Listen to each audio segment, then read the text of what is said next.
Marcus Steele never made bets he couldn't win. The billionaire tech mogul stood in the center of the Automotive Museum's restoration bay, checkbook in hand, surrounded by the world's best mechanics. Behind him sat the impossible challenge, a 1933 Duesenberg SJ that hadn't run in 47 years. $80,000, he announced, his voice echoing off steel rafters. To whoever gets this engine running, you have 60 minutes. What happened next would become legend. The invitation had arrived on embossed cardstock, hand-delivered to exactly 12 people across 3 continents. Master mechanics, restoration specialists, automotive engineers, each one at the absolute pinnacle of their profession. The message was simple. August 14th, 2 p.m., Bellingham Automotive Museum. Bring your tools. Bring your expertise. Prepare to be humbled. Rachel Vega had received hers in Buenos Aires, where she'd been consulting on a 1954 Mercedes 3 OSL restoration for a Paraguayan oil magnate. She'd built her reputation on impossible jobs, had appeared in documentaries, given TED Talks about the marriage of art and engineering. But this invitation intrigued her in ways that 6-figure contracts couldn't match.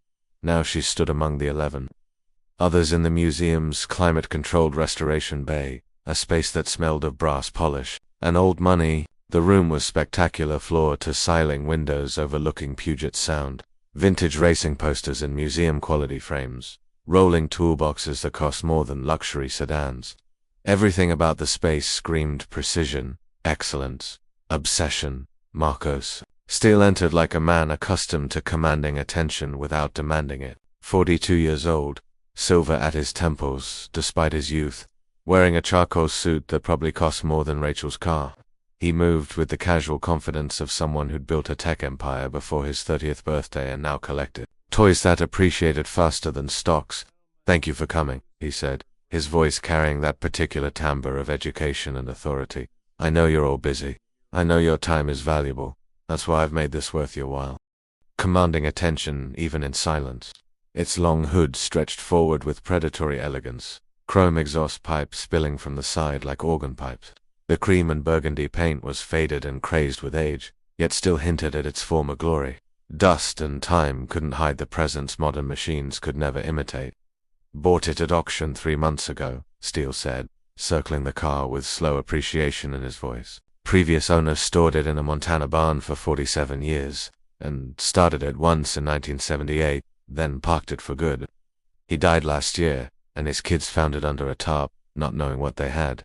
The story hung in the air like legend. He stopped at the front and rested a hand on a massive chrome grille, almost reverently.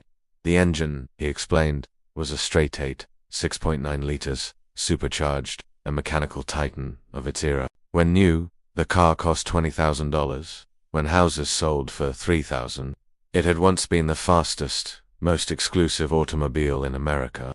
Rachel studied the car with sharp, professional focus, mentally listing problems before touching a tool.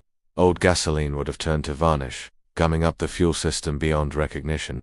Moisture likely rusted cylinder walls. Electrical connections would be corroded, and the supercharger might be seized.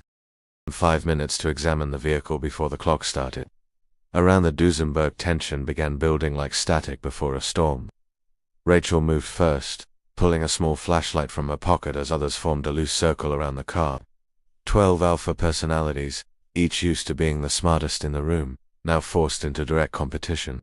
She popped the hood latches and lifted the panel, revealing the engine bay. The Strattate sat like a sleeping dragon, its supercharger casting heavy shadows. She leaned in and inhaled, using more than sight to read the machine's condition. The smell told stories of gasoline varnish, rust, rodent nests, and long decay. A British expert named Whitmore stood beside her, already judging compression loss and dry piston rings. Others chimed in about cracked diaphragms and dead fuel pumps. The question was what it needed first, and what path would be fastest. Steele called time and ordered them to step back. The countdown began, and Rachel's mind raced through systems and probabilities. Fuel, ignition, compression, which path offered the quickest resurrection? At Steele's final word, the bay exploded into controlled chaos as mechanics scattered for tools and positions. Rachel moved calmly to a supply bench stocked for emergency revival, grabbing a compression tester and sockets. Torres and Chun were already arguing over electrical versus compression priorities, Whitmore cut through the debate, insisting they free the pistons first with penetrating oil. The logic held, and Rachel helped remove spark plugs. Precious minutes lost to stubborn threads. Oil was poured into all 8 cylinders, soaking into darkness while others attacked the carburetor. But Rachel moved toward the supercharger, needing certainty about the biggest risk. She removed covers with practiced precision as tools clattered and voices overlapped around her. Finally, she shone her light inside and saw the rotors, dark but intact. With a long screwdriver, she applied gentle pressure. It moved, stiff but free, not seized, not dead.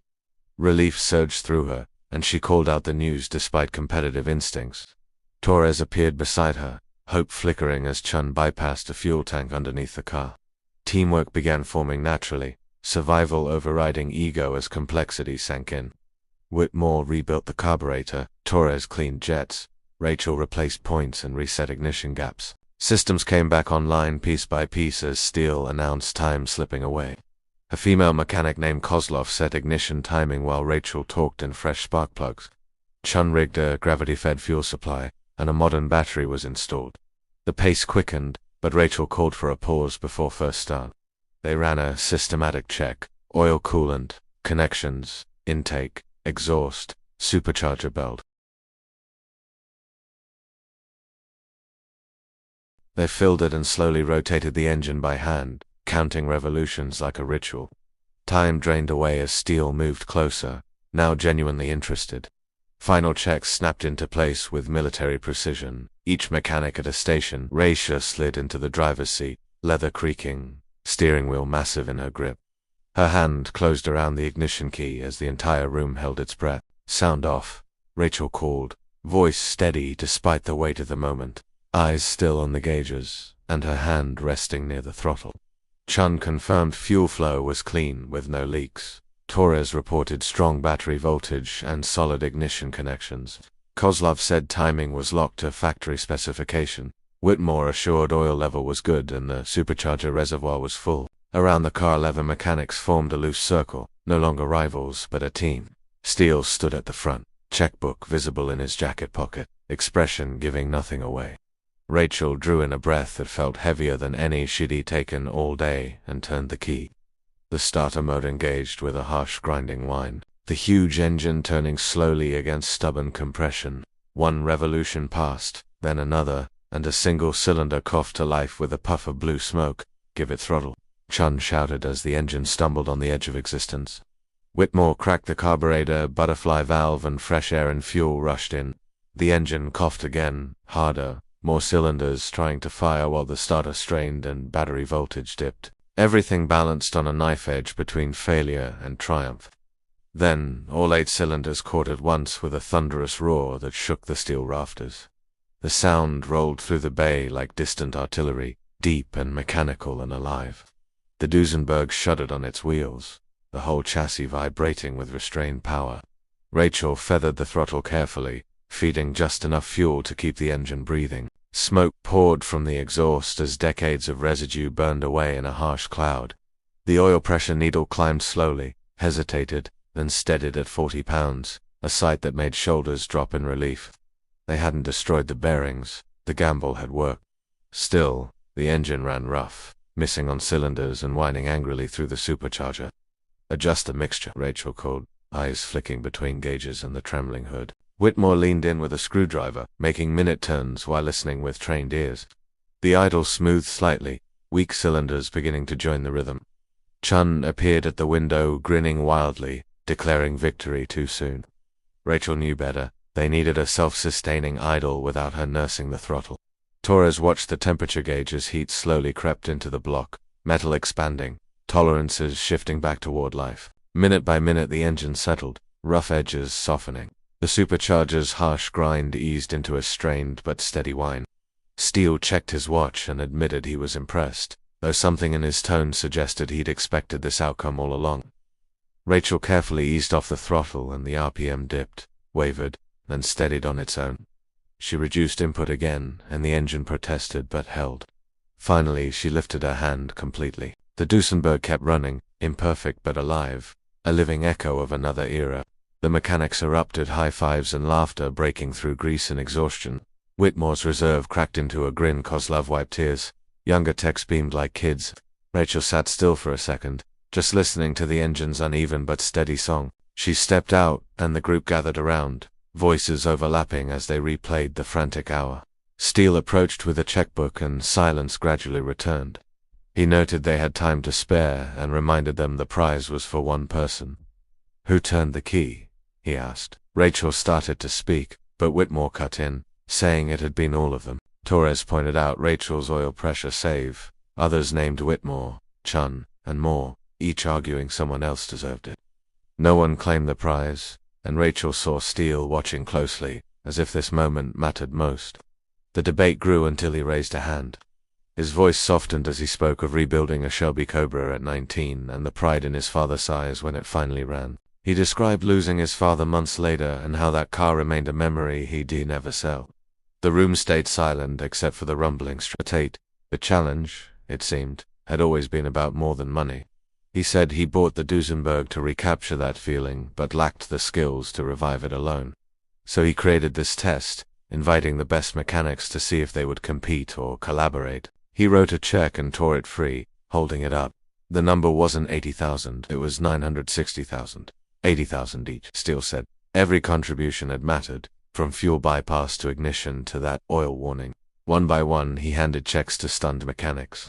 He repeated his father's belief that the best mechanics understand every part matters, just like in people. Rachel stared at the check, 2 years of income in her hands, disbelief mixing with gratitude. Steele added one condition, a charity gala in 6 months supporting trade school scholarships. He wanted them there with their best vehicles, telling young mechanics how collaboration beats ego. He wasn't asking for workers, but ambassadors. Chun asked, why not just hire them normally? And Steele smiled, saying he needed to see them under pressure first. He revealed plans for a fully funded Automotive Heritage Institute and wanted these 12 to lead it. The challenge had been a final interview all along. The scale of it hit Rachel like a wave. A massive facility, world-class tools, projects, preserving automotive history. It sounded unreal. Whitmore laughed in admiration at the elaborate setup, calling Steele out for engineering the whole situation. Steele admitted it proudly, saying he needed proof they'd put the mission above pride. Kozlov asked about their current jobs. Steele said the structure would be flexible, full-time for some, consulting for others. A shared resource for preserving knowledge. Rachel looked around and saw the same realization in every face. This was about legacy, not just careers. She quietly said she was in. Torres followed eagerly. Then others, one by one, Whitmore last with a thoughtful nod. Steele smiled warmly now and said they had 6 months to prepare the Duesenberg for the gala. Chun boasted 3 months would be enough. Rachel countered with 2, and laughter filled the bay. The engine idled on, still smoky and imperfect, but undeniably alive. In months it would be concours perfect, but right now it was beautiful in its raw survival. Champagne appeared and they toasted to shared work and unexpected futures. Rachel caught her reflection in the chrome, strict and grinning. In her hand was not just a check, but proof that what she loved mattered, that skill and teamwork could build something lasting. The Duesenberg's uneven rumble filled the space, no longer just an engine but the heartbeat of something new.